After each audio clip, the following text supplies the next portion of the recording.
guys, welcome back to Warm Chemistry channel. For this video, we'll talk about the continuous spectrum and the line spectrum. We'll focus on the differentiation between these two spectrum. And then we will only focus on the formation of line spectrum. Okay, we only look at how the line spectrum is being formed. So let's move into the differences between continuous spectrum and also line spectrum. First and foremost, the example of continuous spectrum is your rainbow. Okay, one of the example of continuous spectrum is your rainbow. From the word continuous, continuous means in this spectrum, you will have the radiation of all wavelength. So you can see over here, that is your wavelength. Okay, from 400 nanometer to 750 nanometer is the wavelength of the rainbow. And you can see continuous means you have all the colors or all the wavelength that you need in between. In the other words, you will have 400, you will have 401, 402, 403 and so on. You have all the wavelength. Okay? Every single wavelength, you are having a color there. So that is meant by continuous spectrum. You have everything continuous. While for the line spectrum, slightly different. From the word line spectrum, it means you only have a specific line like this. You can see this is only one line. This is another line.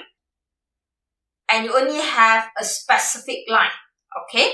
And in this spectrum, you only have a discrete line. Discrete means specific, something like that. Alright, a very specific line that's separated by the blank areas. So this is all the blank areas.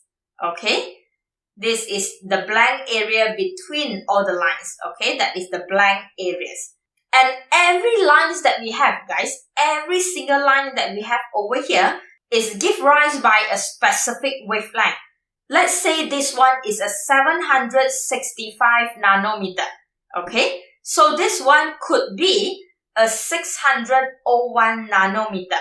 So you can see over here in this line spectrum, I only have a line at 765 nanometer. And then I will have a blank area. And then I have another line at 601 nanometer, let's say. And then another blank area, I will have, let's say over here is 520 nanometer. So I have a 520 nanometer. Okay, for example. So you can see over here at this blank area, between the 600 nanometer until 519 nanometer, there are no lines. No lines mean no radiation of that wavelength. That's why you don't have a line. Okay? So that is the main difference between continuous spectrum and line spectrum. Continuous spectrum will have the radiation of all wavelength. While for the line spectrum, you only have a specific wavelength. Alright, only certain wavelength is being radiated. That's why you only have a certain lines of wavelength. Okay? Next, your continuous spectrum can be produced from the source of white light and also sunlight. So you can see from the diagram, you can see that is the source. Okay? That is the beginning of it, and we are using white light over here. So, to produce continuous spectrum, you can either having white light or sunlight. If you remember, after the rain, if you have rain, after the rain, and then you have sunlight, and then you will have your rainbow. Okay, so sunlight is also a type of source for the continuous spectrum. While for the line spectrum, the source that we will use is the light that emitted from a gas discharge tube. That is your gas discharge tube. Okay, we'll look into the detail on how to use the gas discharge tube and the function of it. Don't worry. But over here, I want you to see the differences between the continuous spectrum and the line spectrum first. Continuous spectrum, no energy is needed. You just need the white light or the sunlight. For the line spectrum, the light must be emitted from the gas discharge tube that connected to a high voltage. So, how do we actually get the continuous spectrum? Is this white light or sunlight that will pass through a slit. Okay, will pass through a slit, and the light from the slit will pass through a prism. So you can see that you have a prism over here. The light will pass through a prism, and when you pass through the prism, the light will be then dispersed into all the wavelength that you have in the light. Okay? When it disperses into all the wavelength, you will form a continuous wavelength on the white screen as a rainbow. Okay? In the rainbow, you have all the wavelength. Okay? Every light will be observed. And the rainbow that produced is a spectrum that composed that having all the frequency and also wavelength. Okay? So you have a continuous, there is no blank area. Every wavelength is there. Okay? How about line spectrum? How do we produce this line spectrum? If you look at it, it's still slightly the same. You still have your slit, alright? Your light will still go through a slit, go through a prism. Why the light is not continuous? Why you only have the line spectrum? Okay? So how is actually the line spectrum being produced? This is the thing that we will look into. Alright? How is line spectrum produced? So your formation of line spectrum over here having 6 steps. And we will go through the step one by one. So don't worry if you don't understand now. Okay? So for the step 1 and 2, step 1, the gas will be filled into a discharge tube. So I focus on this part first. Okay? So when I make it bigger, we know that this is the discharge tube. So in this discharge tube, we can place in some gas. Most of the time, we'll be using hydrogen gas. Alright? So I put hydrogen gas into the discharge tube. And then what happened? High voltage means electric. Okay? We will turn on the electric and we will have energy move in. Alright? We will have energy move into the discharge tube. Okay? That is your step 2. Electric spark is passed through the gas in the tube. So when the electric spark passes through the gas in the tube, the gas over here will then absorb the energy provided. Then we move to the third step. The third step is the energy supply is absorbed by the electron of the atom. So over here, that is your atomic model that we learned in your previous video. That is your nucleus. Okay? We know that around the nucleus we have electrons. So the one that will be absorbing the energy is actually the electron of the gaseous atom. So for example, I have electron over here. Okay? At my n equals to 1. Okay? And then I have electron in my n equals to 2. I also have electron in the n equals to 3. So I have electron in all this energy level. The energy that we supplied just now, that we absorbed by the gas, will be actually absorbed by this electron, and it will be promoted from the ground state to a higher energy level. It means the electron at the n equals to 1 will absorb the energy and then move up to n equals to 4, let's say.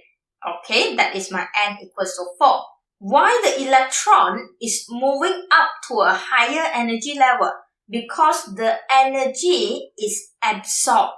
Alright, remember in the previous video, when the electron absorbs the energy, the electron will always move from a lower energy level, the ground state, to a higher energy level. So mine is moving from n equals to 1 all the way up to n equals to 4. You can also have another transition. Your electron at n equals to 2, let's say, when the electron at n equals to 2 can move all the way up to n equals to 5. That is your n equals to 5. So your electron can move up from n equals to 2 to n equals to 5. It doesn't matter. It depends on how much energy you absorb. The more energy you absorb, the higher you can go. Okay? The same thing applies if you absorb only a small amount of energy. Let's say energy at n equals to 3. You absorb a little amount of energy only. What happened to this electron? It will only move up to a slightly higher energy level, n equals to 4. Can you see that? Alright, so it doesn't matter where you are going to, but you must go higher when you absorb energy. Alright, that is the step 3. So what happened when you move from a lower energy level to a higher energy level? Let's see. Moving to your step 4. At the step 4, the electron at the higher energy level is what we call excited state, is very unstable. So remember the word excited state. Excited state is when your electron right now moving up to a higher energy level. At that higher energy level, is very unstable. It's like you are throwing something up. When you throw something up, the thing wouldn't last long at the top. It will then fall back, right? Because when the electron at this higher energy level, they are very unstable. So what happened when the electron is very unstable at the excited state? Simple. The electrons will then drop back to a lower energy level.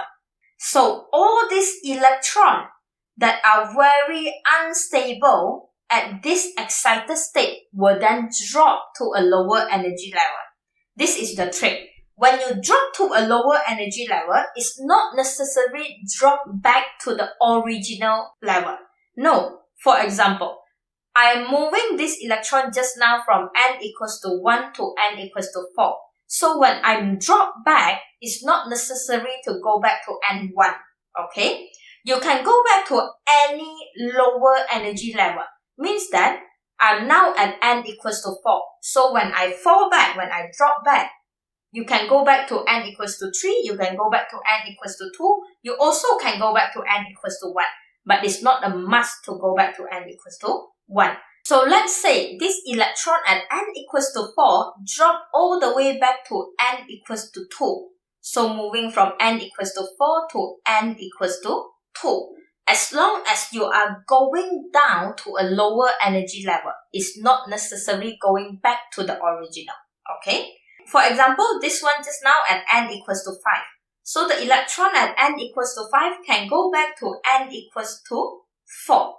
Okay? So the electron dropped from n equals to 5 to n equals to 4. The electron is still going down. The electron is still dropped to a lower energy level. So just always remember one thing. The electron at the excited state, the higher energy level, must drop to a lower energy level. Anywhere lower than the excited state. So from the N5 can go only to N4. It's fine. Okay, as long as it's lower. So for example, this electron at n equals to 4. Okay, let's move the n equals to 4 over here. So I have an electron at n equals to 4. Alright, this electron at n equals to 4 can drop all the way down to n equals to 1. The electron is still going down. That is my excited state, n equals to 4.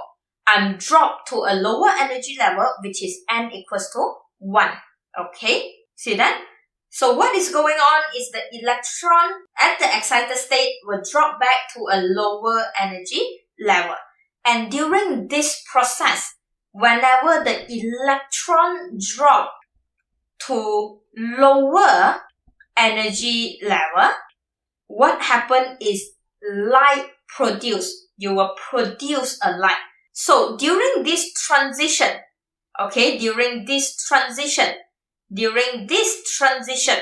okay, light will be produced. You'll produce light over here. The light will then pass through a slit and then go through a glass prism. Okay? And every single light that produced over here will give you a different wavelength and frequency. The first light produced is from n equals to 4 to n equals to 2. The second light is n equals to 5, electron located at, drop to the n equals to 4. And the third is from the n equals to 4, drop to n equals to 1. So different transition will give you different light that have different wavelength. So every single light will have a specific wavelength and frequency, and this specific wavelength and frequency will be then observed on your spectrum. So this is one wavelength and frequency. This is another wavelength and frequency. This is another wavelength and frequency. Okay, so every single light that produced when the electron drop, okay, whenever the electron drop from one higher energy level to a lower energy level, you'll produce light. And the light will give you a different wavelength and frequency. And the different wavelength will then be observed on the line spectrum. Okay, look at more clearly over here. So to produce this line spectrum, for example, how do I produce this line? For example only, yeah? So this line might be produced when I have electron at n equals to 3. That is my electron located at n equals to 3. So I drop to n equals to 2. Okay? So my electron is now dropped from a higher energy level to a lower energy level. N equals to 3, drop to n equals to 2. So during this process, when the electron drop from n equals to 3 to n equals to 2, you will then produce light. Okay? That we call photon. Photon is actually a packet of light. Okay? You produce photon. So this photon is a packet of light that have a specific wavelength. Okay? So this specific wavelength will then be reflected over here. That is my specific wavelength. Alright? Another transition could be my electron at n equals to 4. This is my electron, n equals to 4. This n equals to 4 also dropped to n equals to 2, let's say. Okay? So the electron over here is dropped from n equals to 4 to n equals to 2. And what happened when the electron dropped? When the electron dropped, light produced. And this light that produced, okay, will have a specific wavelength again. Another wavelength. Alright? So this wavelength will be then reflected on the line spectrum. So let's say this wavelength is 700 nanometer. The second wavelength could be only 630 nanometer. Okay? So you can see over here, the line spectrum is actually produced because your electron at excited state. And when the electron at excited state is very unstable. So when the electron at excited state is very unstable, what happens? The electron drops to a lower energy level. Okay? And when the electron drop to a lower energy level, produce photon. And what is actually photon? Photon is a packet of light. And this packet of light will have a specific wavelength. And that specific wavelength will then be observed on a spectrum. And the spectrum, when you have all the lines, alright, all the specific wavelength on that spectrum, and that is what we call line spectrum. Okay? See that? And that is how the line spectrum being produced. Make sense? And you need to remember one thing. Every line over here represents one transition. Alright? It must represent one transition. Every transition of the electron, whenever electron drop from a higher energy level to a lower energy level, that is one transition. So every transition will only give you one lines. Okay? Because every transition will give out a light with a specific wavelength. So every time when one electron drop from a higher energy level to a lower energy level, you give out one line. Okay? Alright? So one transition will give you one light. And that light will have specific wavelength that will reflect on the line spectrum. Okay? Simple, easy. So talking about line spectrum, I have two line spectrum over here. Line spectrum is not necessarily reading from the left to the right. Alright? So that is my left. That is my right. It's not necessarily moving from the left to the right all the time. No. Okay? How do we actually read line spectrum? It will depend on one thing. The blank area. Look at the blank area. find the largest blank area. Okay, we will always start reading from the largest blank area. So for the first line spectrum top here, we will be reading from the top left to the right. Why we are reading from the left to the right?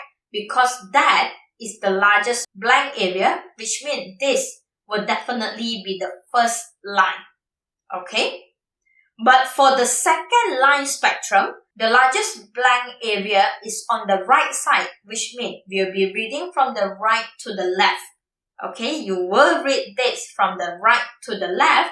In the other words, this one will be the first line of the spectrum. Okay, so always remember to find the largest blank area. And we will always start reading from the largest blank area. Okay, same goes to here. So why is this the first line? Because you have the largest blank area. Okay, makes sense? So always remember, when you read the line spectrum, it's not necessarily from the left to the right. It could be from the right to the left. Because it will be 100% depends on the blank area. The largest the blank area, that is the first line. Make sense? So make sure you remember how to read this line spectrum, okay? And that is everything about the formation of line spectrum.